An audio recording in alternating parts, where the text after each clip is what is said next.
دنیا ایسی ہے نا, یہ بہت سیڈ چیز ہے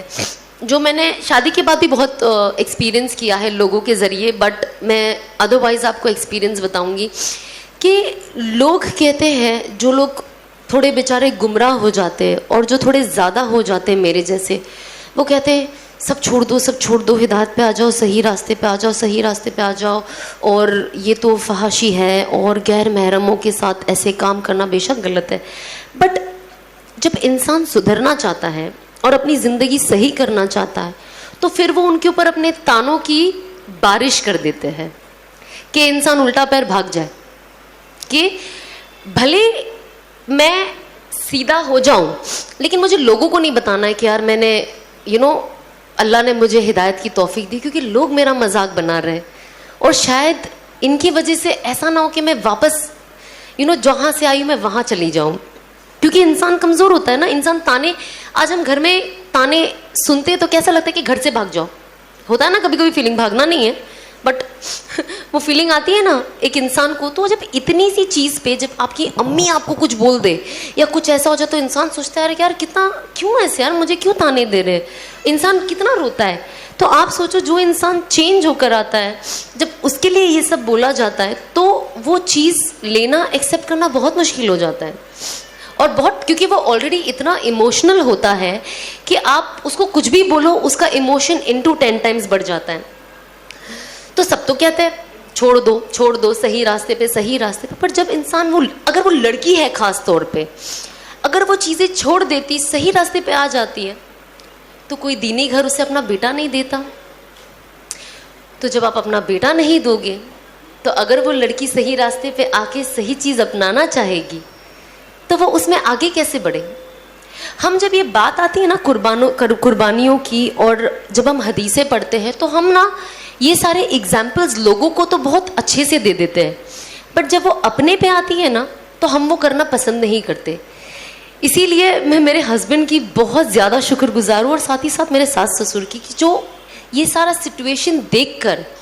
مجھے خوشی خوشی ایکسیپٹ کیے. میرے ہسبینڈ نے ایک اتنا بڑا اسٹیپ لیے, کیونکہ ہوتا نا جو انسان عالم ہوتا ہے تو ان کے جو سراؤنڈنگ والے ہوتے ہیں وہ ان کا دماغ, کچھ لوگ, ناٹ آل, کچھ لوگ ایسا دماغ میں فطور بٹھا دیتے کہ سامنے والا جو کچھ کرنا بھی چاہتا ہے تو اسے نہیں کرنے دیتے,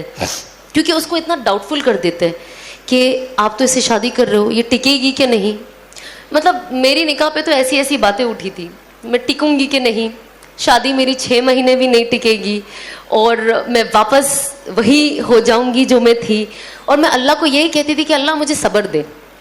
اور ان سب کو دکھا دے کہ یہ لوگ کتنے غلط ہیں. اور شاید جب وقت جائے گا اور لوگ دیکھیں گے تو شاید اپنا نظریہ بدلے. مجھے جو چیز سے میں گزر رہی ہوں ابھی, اور جو تکلیف چیزیں سن کر مجھے ہو رہی ہے, لیکن میرے کچھ چیز کو لوگوں تک ایسے پہنچا کہ میرے بعد آنے والی لڑکیوں کے لیے آسانی کر دے, تاکہ میرے جیسی جو اور لڑکیاں ہیں وہ اپنی زندگی کا رخ بدلے. اور انس کو دیکھ کر جو لڑکے ہیں وہ یہ کرنے کے لیے آگے بڑھے کہ ہمیں لایا گیا, ہمیں باتوں کے لیے تو نہ لایا گیا ہے.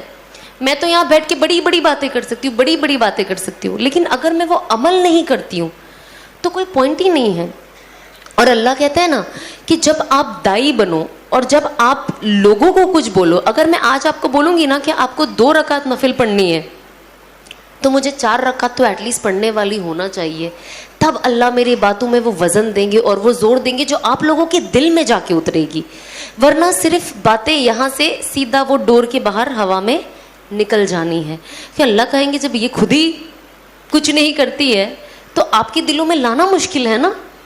تو یہ بہت ضروری ہے کہ ہم کس چیز کے بارے میں کیا سوچتے ہیں. ہمیں سوچ کے ساتھ, ہمیں کہتے ہیں نا ہم پریچ کرنے والے نہیں بنے, صرف you practice what you preach. آپ جو بولتے ہیں آپ خود پریکٹس کریں. تو میں آف کورس باتیں کرنے سے پہلے میں نے پریکٹس کرنا شروع کیا, اور جتنی چیز میں ابھی پریکٹس کرتی ہوں میں وہ چیز باتیں کرتی ہوں, اور جو چیز میں نے نئی عمل میں لائی ہے میں وہ بھی کوشش کرتی ہوں کہ میں شیئر کروں, تاکہ ساتھ ہی ساتھ